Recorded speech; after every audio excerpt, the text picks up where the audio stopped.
అవన్నీ బాగా పాపులర్ ఇండస్ట్రీలో. అది చెప్తున్నా నేను. అలాగే అడిగి చెప్పించుకుంటారు. గబ్బాలేమో కొంతమంది ఏమో నవ్వుకు ఒక రోజున అక్కినేని నాగేశ్వరరావు అన్నపూర్ణ స్టూడియోలో మర్రి చెట్టు ఉంది కదా, దాని కింద కుర్చేసి కూర్చునేవారు సాయంకాలం పూట. అప్పుడు మధ్యాహ్నం పొద్దున పూట రోజు అక్కడ ఉంటే కోటారావు అన్న పిలిచారు. వెళ్ళే పాపం మహానుభావుడు, ఎంత ఇష్టం. ఇద్దరు కానీ సినిమా ఒకటి రిలీజ్ అయింది. అవును, కోదండరామిరెడ్డి గారి దాంట్లో నాగార్జున నాగేశ్వరరావు ఇద్దరు ఉంటారు. తాగొచ్చి మాట్లాడితే నాగేశ్వరరావు తాగుడు నీకేం తెలుసు తాగుడు గురించి అని క్లాస్ పెడతాడు. అలా ఇంట్లో తల్లిదండ్రులు ఒరిజినల్ మాట్లాడుకున్నట్టు ఉంటాయి. ఆ సినిమా గురించి ఏంటి అనే ఉద్దేశం అన్నాడు. దాంట్లో నేను వెళ్ళను. ఏముంది చెప్పు సరదాగా అందరూ అంటుంటారు వినాలి ముందు అన్నాడు. ఏముంది సార్ సినిమా, ఇద్దరు ఎలా ఉందని అడిగితే నిద్ర అన్నారన్న. చాలేదా నీ లెవెల్కి చాలేదన్నాడు. బాగానే ఉంది కానీ చాలేదన్నాడు. చేతిలో మామిడి మండ ఒకటి చిన్నది పట్టుకుని ఇలా అనుకుంటూ మాట్లాడుతున్నాం. ఇది లెవెల్కి చాలేదు అన్నాడు. ఏముంది సార్ కొంచెం బాధపడతారేమో అన్నాడు. పర్లేదు చెప్పు అన్నాడు. ఏం లేదండి, తాగొచ్చి మీతో మాట్లాడుతుంటాడు కదా, మీ ముందు ఎవడన్నా తాగుడు యాక్షన్ చేస్తే ఎవడన్నా నవ్వుతారు. మీరు ఎంత పాపులర్ ఇలాగే మాట్లాడి లెక్కరికి లిక్యూరికి తేడా తెలుసా అని ఏదో మీటింగ్ పెడతాడు ఆయన. ఇంటర్వ్యూలు అందరూ వెళ్ళిపోతున్నారండి.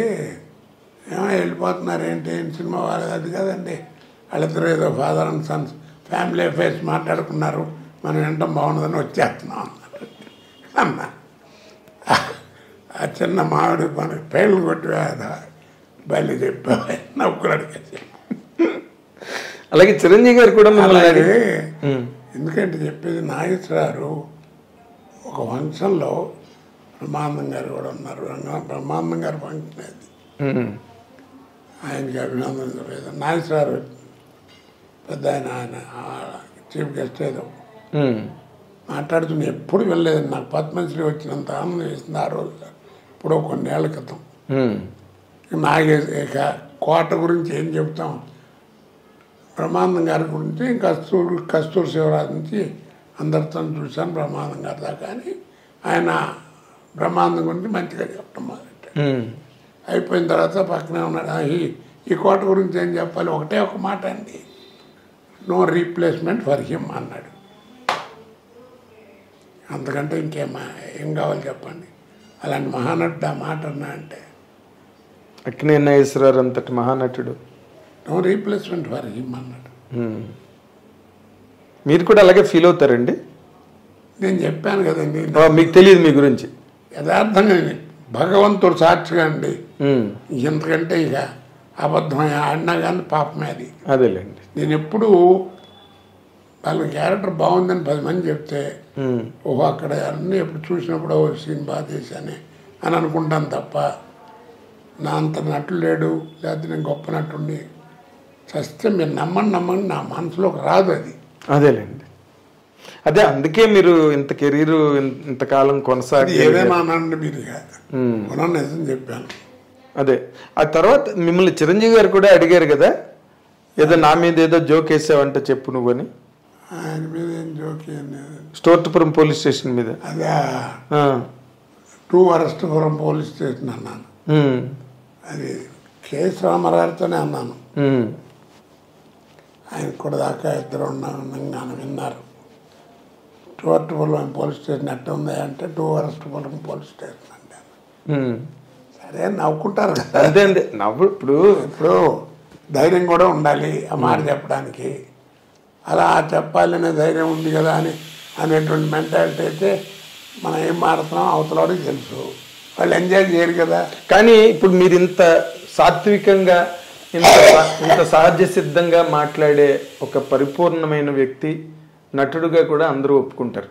కానీ ఒక టైంలో ఇండస్ట్రీలో మీరు ఎవరినో చాలా పెద్ద వ్యక్తుల్ని సినిమా ఇండస్ట్రీలో దూషించారని, మిమ్మల్ని బాయ్కాట్ చేయాలని అందరూ నిర్ణయం తీసుకున్నారని, తర్వాత ఆ నిర్ణయం తీసుకున్న మర్నాడే మీరు గణేష్ సినిమాకి బుక్ అయ్యారని అప్పుడు ఆ టైంలో ఇండస్ట్రీలో మాట్లాడుకున్నారు. ఇది నిజమేనా? నాకు తెలియదండి. ఉమ్. నా నోటీసు రాలేదు, ఓకే. యథార్థంగా రాలేదు. ఉమ్. ఎందుకు అనుకుంటారండి ఆర్టిస్ట్ కనపడుతుంటే? మీరు మంచి ఆర్టిస్టు, మీరు చేస్తేనే బాగుంటుంది అనుకుంటే రామారావు ఇప్పుడు రావు గోపాలరావును రామలింగ గారు అలవాట్లు తెలియవా? వాళ్ళు ఎంత జాగ్రత్తగా రాఘవేంద్ర గారు వాడేవారు షూటింగ్లో, ఏమంటారు? అవును. మరి శాటిలైట్ చేస్తే మూడు పోద్ది. అలాగా ఎందులేప అంటున్నట్టు అదేలేండి. అవసరం ఉండొచ్చు. ఉమ్. ఇప్పుడు తర్వాత ఏమో నా బిహేవియర్ అలా ఉందేమో, ఏం చెప్పగలను. అదే అప్పుడు బాగా చాలా హాట్ టాపిక్ నడిచింది. చాలా విన్నానండి నేను నా గురించి. ఏమిటి విన్నారు ఒక్కటి చెప్పండి. అతి వరస్ట్. ఇందాక మీరు అన్నట్టుగా బాగా తాగుతాడు, బాగా తిరుగుతాడు. అదే ఉందిలేండి, కామన్ సినిమా యాక్టర్స్ కి ఊరికే కూడా అంటారు ఆ మాటలు, కానీ అది పెద్ద నాకు అంతకంటే నా మీదేమే. ఓకే. ఏదో ఉన్నమాట మొహం మీద మాడతాడు, వెనక ముందు చూసుకోడు, ఆయన చెప్పదలుచుకుని చెప్తాడు, ఇవే తప్ప. అదేలేండి. అయితే మీరు ఒక స్టేట్ బ్యాంక్ ఎంప్లాయీగా కనుక ఉంటే మీరు ఇంత సంపాదించలేకపోయేవారు, ఇంత పేరు ప్రతిష్టలు వచ్చేవి కావు. మీరు రెమ్యూనరేషన్ విషయంలో ఎప్పుడైనా ఇండస్ట్రీలో డిమాండ్ చేయడం, దానివల్ల అవతల వాళ్ళు ఇబ్బంది పడడం అలాంటివి ఏమైనా జరిగాయండి? మీరు ఎప్పుడన్నా విన్నారా? అసలు వినలేదు కాబట్టి అడిగాను. అడగలేదు కాబట్టి మీరు అడిగారు నన్ను. ఎప్పుడు డబ్బు ఇస్తే కానీ డబ్బింగ్ చెప్తాను, నాకు ఇంత ఇస్తే కానీ చేయను చెప్పమని నన్ను ఎవరన్నా. సమ్మర్ వచ్చినప్పుడు మా ఆవిడ కరెంట్ లేకపోతే 4 చెక్కులు తీసి చేతికి ఇచ్చేది, విసురుకోండని, బౌన్స్ అని చెక్కులు. చెప్తున్నా ఇవన్నీ నాకు ఇప్పుడు కనుక తలుచుకుంటే ఆ రోజుల్లో ఉన్న మనీ వాల్యూకి కనీసం నాకు ఒక 30 lakhs దాకా రావాల్సి ఉంటుంది ఆ రోజు డినామినేషన్ వాల్యూ ప్రకారం. అంటే ఇప్పుడు ఎంత అండి? ఏమో ఎంత ఉంటుందో, 3 crores ఉండొచ్చు. 10 రెట్లనే ఎక్కువ ఉంటుంది మినిమం. బాగా చాలామంది అండి. సార్ మీ కెరీర్లో ఒక 3 కోట్లు నష్టపోయారు అనమాట మీరు. ఏమండి, అది పట్టించుకోలేదు కాబట్టి భగవంతుడు ఈ లైఫ్ ఇచ్చాడేమో. అదేలేండి.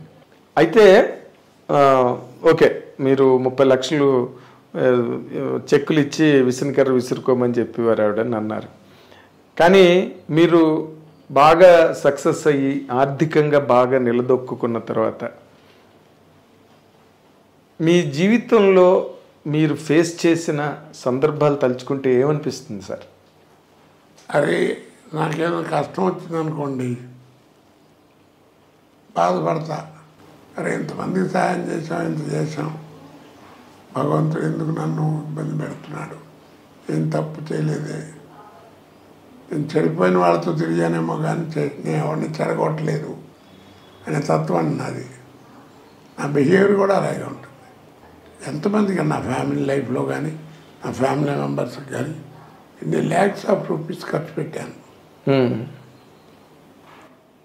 అది అంటే భగవంతుడు ఇవ్వబట్టి మనం ఖర్చు పెట్టామనుకో, ఖర్చు పెట్టాలని మనసు ఉండాలిగా. ఇచ్చినంత మాత్రం ఖర్చు పెట్టాలని లేదు కదా. చెప్తున్నా నేను. అలాగా జీవితం అంటుంటే మా ఫ్రెండ్ ఒకరు వచ్చి టెన్షన్గా ఉందిరా జీవితం అంటే ఏంటో అని. అంటే జీవితం అంటూనే టెన్షన్ పడతా ఎందుకురా అన్న.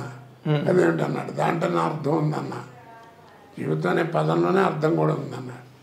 అదేంటి అన్నాడు, రాయి తెలుస్తుందన్న. రాశాడు జీవితం అని, చివరికి ఏముందన్న, 0 ఉందన్నాడు. అదేరా జీవితం, పిచ్చి ఉన్నాడు జీవితం ఉంటాడు చివరికి శూన్యం. పెద్దలు మహానుభావులు పోతే పూర్ణం అంటారు, నాలంటే అప్రభుడు పోతే 0 అంటారు. తేడా. లైఫ్ చివరికి అందరం చేతులు కడుక్కుని పోవాల్సిందే. అంటే ఇప్పుడు మళ్ళీ మీరే అంత బాధ్యతగా మీరే అన్నీ చూసుకోవాల్సి వస్తుంది, మీరే దగ్గరుండి అన్నీ చేసుకోవాల్సి వస్తుంది కదా ఈ ఏజ్లో, ఈ హెల్త్ కండిషన్స్లో. ఏంటి ఈ పదం? నార్మల్గా ఇంటి వ్యవహారాలు అవి నేనేం పెద్ద చూసేది లేని, పిల్లలు పెద్దవాళ్ళు అయ్యారు, వాళ్ళు చదువుకుంటున్నారు. నా అదృష్టం బాగుండి మంచి కోడలు. ఈ కోడల గురించి నేను చెప్పాలంటే అంతకంటే మంచి మాట లేదు. మంచి కోడలు దొరికింది, నాకు ఏ ప్రాబ్లం లేదు, చక్కగా చదువుకుంది, పిల్లలు మెరిటోరియస్గా చదువుతారు. దానికి కారణం నాకేమీ తెలియదు, నేను కానీ మా ఆవిడ కానీ కాదు. అంతా అమ్మాయే చక్కగా పిల్లల్ని చదివించుకోవడం చేయటం అన్నీ అదొక అదృష్టం. లేకపోతే ఇదంతా ఎట్లా ఉంటుంది కదా మరి. సో ఆవిడ సముద్రాలు అన్నీ జాగ్రత్తగా ప్లాన్ చేసుకునేది. ప్లానే ఉంది. బయటికి ఏం ఊరికి ఎక్కడ పడితే అక్కడికి మాట్లాడటం చేయటం ఉండదు. అవును, తన పని తను దాన్ని ఏదన్నా నాకు తెలియదు అడుగుతాను, అమ్మాయి చూడాలి, చూస్తారు, చెప్తారు, అయిపోద్ది.